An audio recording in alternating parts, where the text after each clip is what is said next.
Det så mye som sies om Midtøsten, at jeg bestemte meg for å reise ned hit for å oppleve det selv.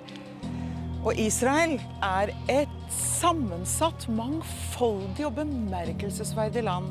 En smeltedigel mellom øst og vest. Her det kristne, jøder og arabere som lever sammen i et demokrati som over 60 år gammelt. Dette skal bli veldig spennende.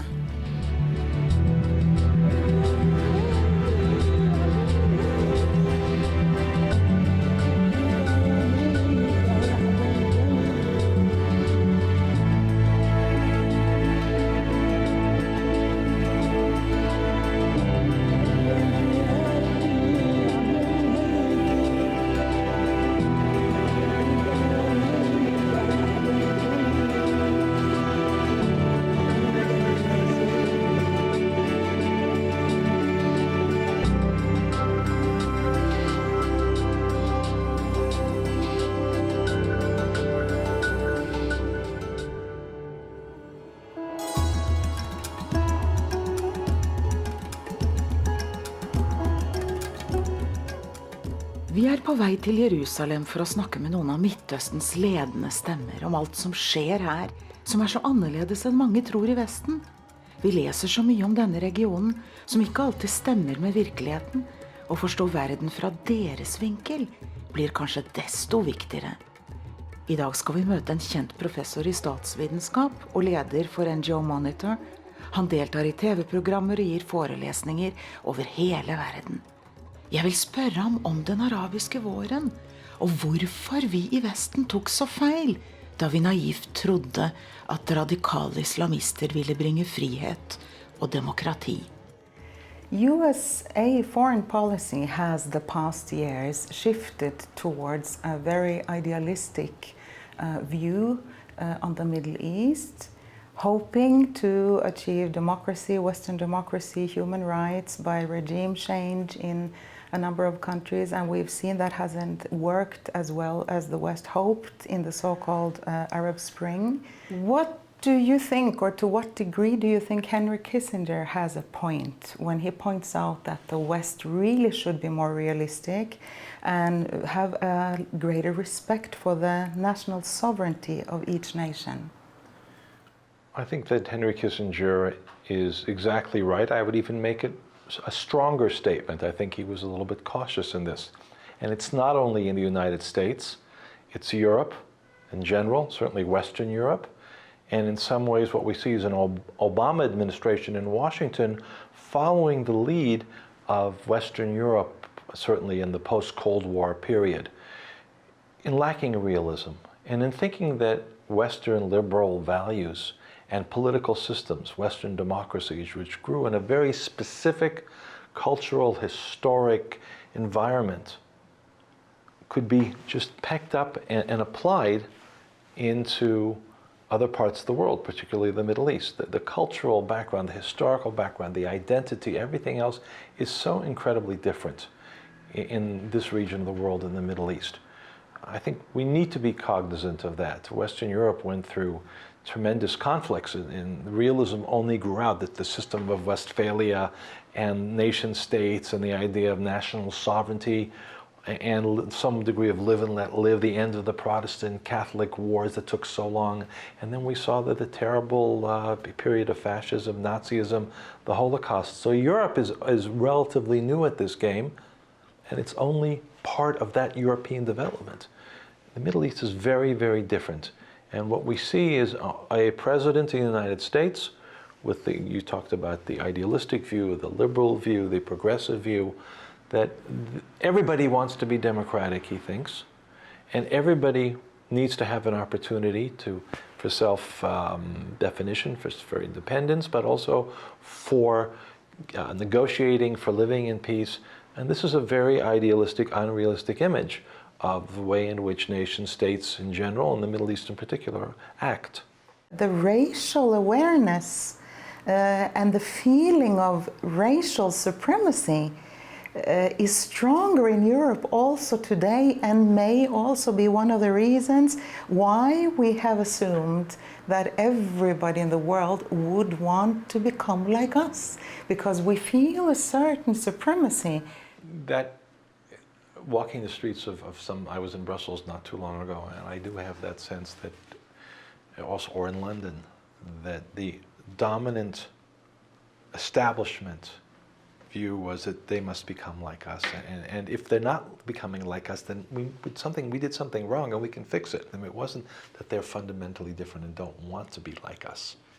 And I think that that's part of not being honest with yourselves, not saying, okay, it's not going to be just like if you go to Morocco, Tunisia, Syria, someplace else, you're going to be in a dominant Muslim society, and therefore what we will have if we have other cultures there are more like cultural autonomy, which until all of the current chaos, Christians had cultural autonomy. They were second-class citizens, but they had autonomy, and even Jews had for many hundreds of years in the Middle East autonomy within that framework.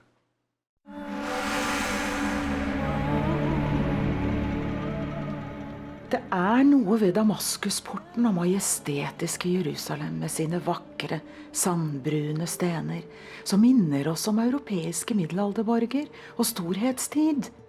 Hit kom folkeslagene for å tilbe Gud. Jerusalems historie strekker seg flere tusen år tilbake. Byen var Israels hovedstad under kong David rundt år 1000 før Kristus. Den ble siden dominert av babylonere, persere og romere fra 60 før Kristus. Fra 600-tallet og 1300 år fremover ble Jerusalem en del av det arabiske storriket. Dette en replika av en gammel oljelampe som var funnet over hele Israel. Og dette ble brukt i det gamle tempelet. Ble brukt. Og her en såkalt menorah, en lysestake som ble brukt i tempelet. De finner også overalt her.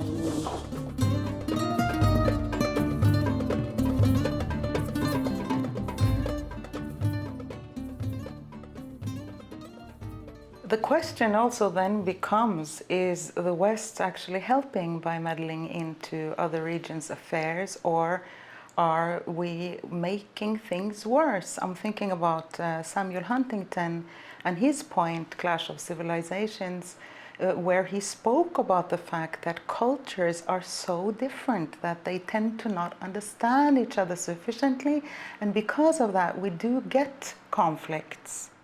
Well, we do live in a global world, and it's also true for war and peace issues, so that a nuclear weapon in Iran affects everybody. Our missile attacks and the fighting in Syria, and hundreds of thousands of refugees, millions of refugees, many of them desperate to get to Europe, the oil, everything else is connected to everything. So we can't, nobody, not Europe, not the United States, not Russia, not China, can say, well, let the Middle East, let them all fight each other, it's not of our business and we can't do anything. So that would be a very radical and I think mistaken perspective. The West can certainly say we are democratic and we believe democratic systems are the best. We support human rights, we support the right of any people to live in freedom and independence without being attacked by its neighbors. But that doesn't mean that the West can then overthrow Saddam Hussein or the Taliban in Afghanistan and create a Western-style democracy. That's where the realism has to come in. So I think, yes, you pursue your interests. I think that to some degree George W. Bush was correct in overthrowing the regime of Saddam Hussein, but then trying to impose a different political system, that was a failure, and we see the costs of that. No action is bad. What Obama's done by staying away from Syria has just increased the number of deaths, terrible destruction. At the same time, it's the goals that were set by the George W. Bush administration were far too idealistic, also too difficult to reach. So somewhere there has to be something in the middle, and I think the United States has lost the ability to find that middle ground, and Europe also has lost that ability. Yes, because it's quite remarkable when we look at, for example, the Arab Spring and all the positiveness that was around that. Particularly, we were happy about the Muslim Brotherhood coming to power. We saw it as an automatic thing that there would be freedom for the people. And today in Europe, we don't speak so much. There's not that much in the media about it because we've seen that we were wrong and that it has turned into an Arab winter, you may say, for so many nations. How could the West be this naive? One of the principles that I've been doing for 30 years is this concept of looking at other countries as if you're looking at a mirror, and that's a big mistake. It's a huge mistake to think that this is what our society, our culture, our people went through 50 years, 100 years, 200 years ago, and therefore we see a similar process now taking place in Egypt or Syria or Iraq or any place else in the Middle East or even in China or in Russia. That's a huge mistake. We take the case of Egypt. In Egypt there was an election, but nobody in the West, very few people, including I think President Obama of the United States, understood the context of that election. That election brought to power the Muslim Brotherhood. They're not Democrats. They wanted to impose their radical Islamic views on the rest of the Egyptian people. And it would have been a disaster, and the Egyptians didn't want that. This is not a country that has a long history of democracy at all. It's the first time they had any kind of election like this. And the West immediately assumed, aha, this is going to be that moment where they become democratic, like the French Revolution, which also went through its long gestation period and its violence, or like the Magna Carta in the UK or other places like that. Every country, every culture has to develop its own process. And I know this story quite well personally, as a matter of fact, because I am born and raised in Africa. And the neo-colonialism in Africa has also been a problem, the culture of dependency. And there has been such a growing number of Africans who say we prefer the Chinese because they don't come to hand out suitcases with money, and we don't have to be the one begging for something anymore, but they build roads and they help our countries prosper. That's an African sentiment, and strong with the journalists as well. It's, they say we don't want this culture of dependency anymore. I wonder if we could have a real conversation, not you and I, but a conversation in Europe, a serious, long-lasting conversation exactly on that issue. It seems to me that this culture of dependency as a form of neo-colonialism is so deeply built into the European structure. Every Western European country has a massive aid agency. In Norway, I think it's called NORAD. And it tends to support radical political groups that are in the European image. And that does tremendous damage. Even you hear this among Palestinians. They're a small group, and sometimes they are threatened and hurt by other Palestinians because they object to this culture of NGOs being dependent on Europe. How do we get a conversation like this started? And perhaps by having this discussion that you and I are having, other people will begin to listen to this and say, let's take a look at, are we doing the right thing? Or are we simply serving our own ideological needs, our religious needs, in promoting these types of damaging policies? We have had a very strong socialist way of thinking in Europe, and we idealize revolutions and weapons. And at the time of the Muslim Brotherhood, when they came to power, we also had the current leader of the Labour government, Labour Party in Norway, Jonas Gahr Støre, who was foreign minister at the time.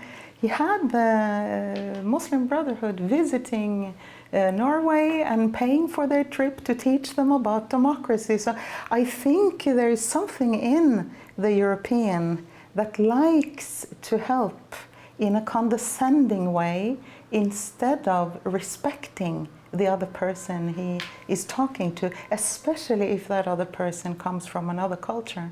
For both parties, it's an addiction. And partly it's also we want people to be like us. And that is, we live a good life, we're democratic, we're open, we have very prosperous, and therefore we want other people to enjoy that, which is a nice sentiment, but it comes with far too much baggage. It doesn't work. Each society has to develop it for itself to really earn that At the other end of the scale, I would say the problem here is also that when you provide aid or you provide leadership, what you think is leadership for peace, there are not a lot of Israelis who really would say Oslo, the Oslo process. We think about the Oslo process, 1993, as a disaster, as having allowed the PLO and Arafat to create this terrible terror machine that killed so many people.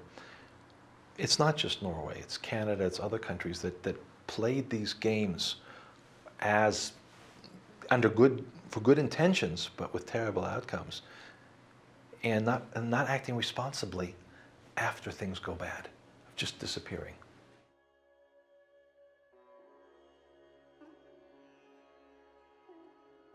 Noe av det han sier skremmer meg.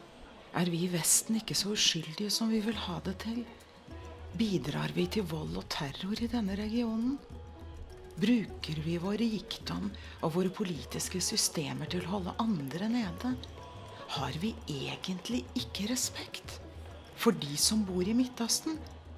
Mener vi at deres liv er mindre verdt enn våre? Ligner vi på det romerske riket som hersket her for så mange år siden?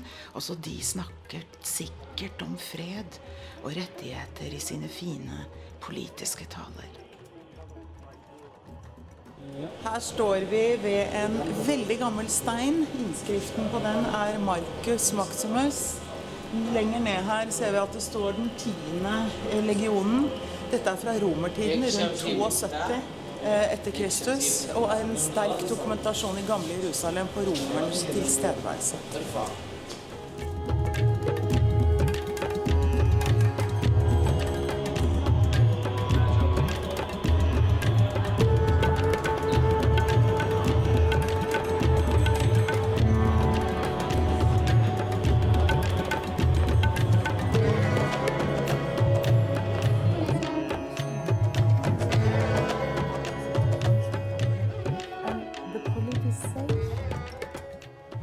I think that one of the problems we do have in the modern world today is really the media. The media has become the major or such a battlefield. And I'm thinking about the French philosopher Montesquieu and the way he spoke about the need for separation of powers in order for a democracy to function properly. And the politicization of the media then becomes a problem, because we don't get the full view of what is going on. And a number of us also feel there's a censorship that is stronger than what we would have liked to see. And in order to be free and have free speech, there must be a free press. You talked about censorship, and you mentioned the concept, at least, of political correctness, that there's so many issues, key issues, that journalists, diplomats, academics they're afraid to talk about these issues, or they don't even know enough to talk about these issues. Religion, the role of Islam in the Middle East is extremely important, and very few journalists for many years were able to talk about this. That was something you couldn't talk about. Again, I talked about Egypt and the elections. There you have the Muslim Brotherhood, which is a very strong Islamist jihadist organization, or Hamas, in Gaza also, and very few journalists will talk about that.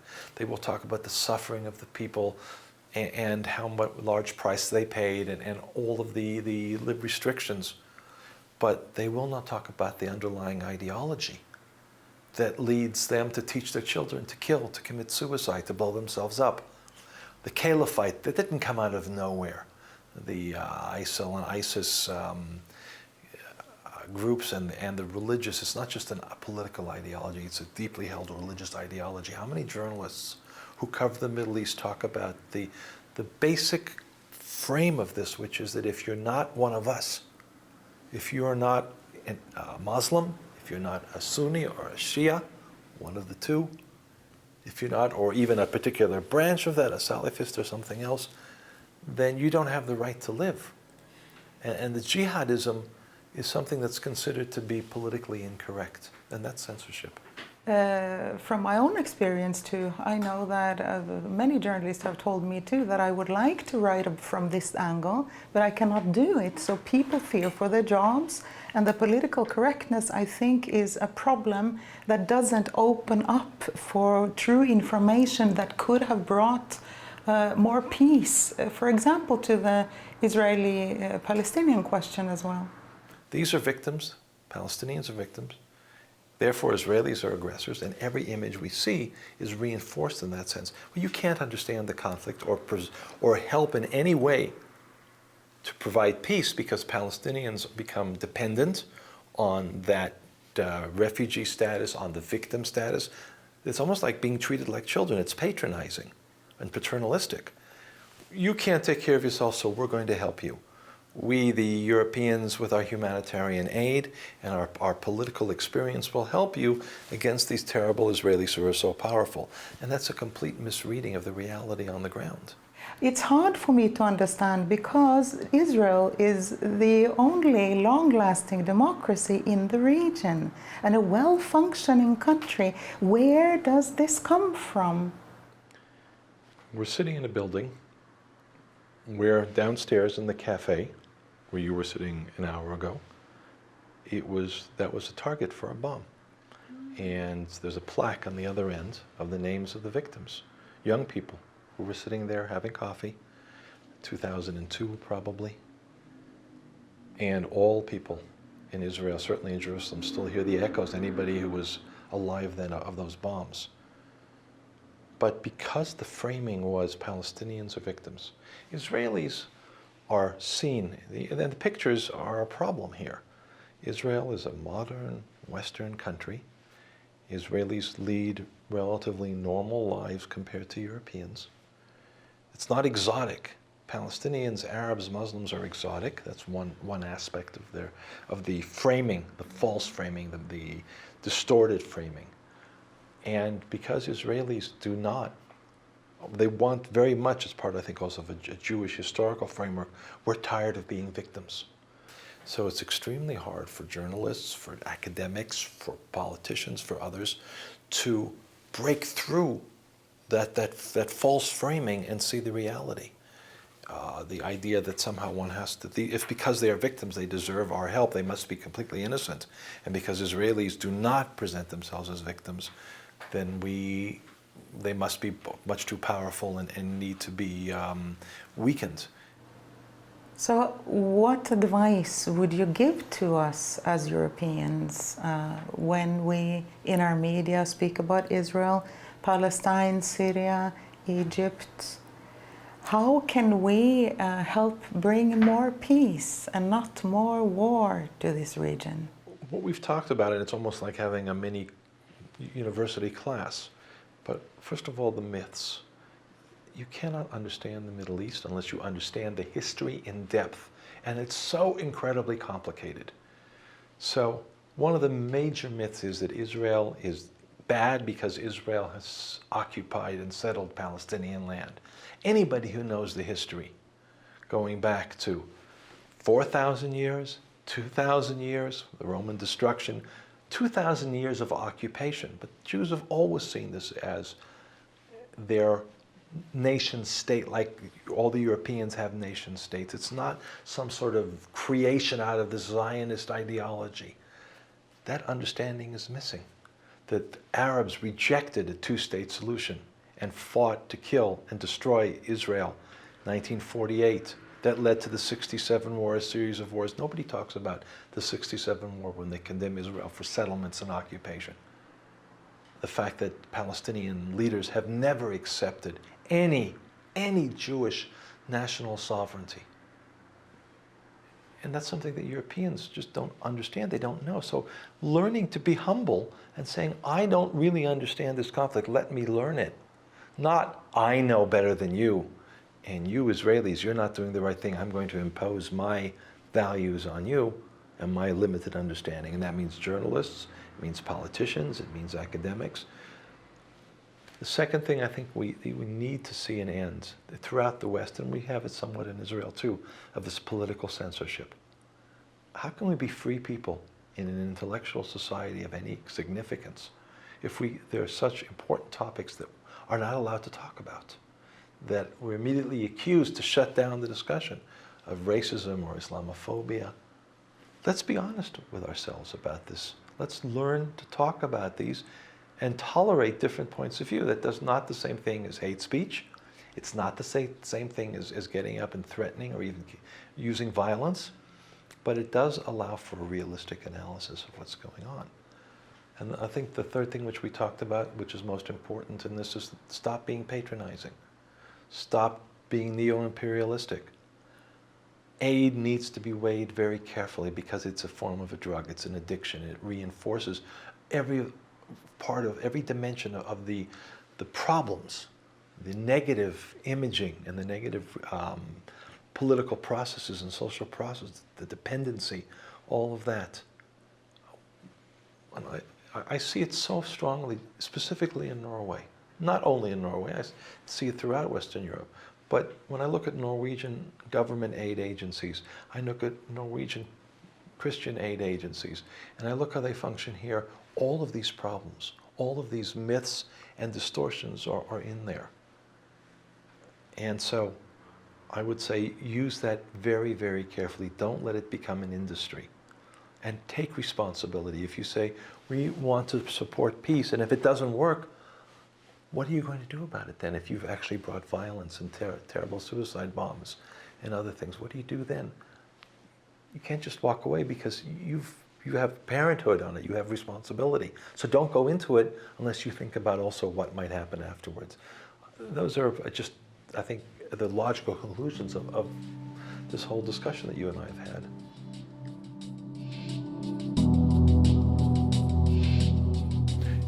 Christians here have a totally free, open, and equal life. And so do Muslims, by the way, and other religions. Even if we had peace with the Palestinians tomorrow, you would still have ISIS, and you would still have civil war in Syria, and you would still have the problems in Egypt. But we need this peace because it is good for Israel and it is good for the Palestinians. We want peace, and we know that peace comes with compromise, and we are ready to pay the price of compromise.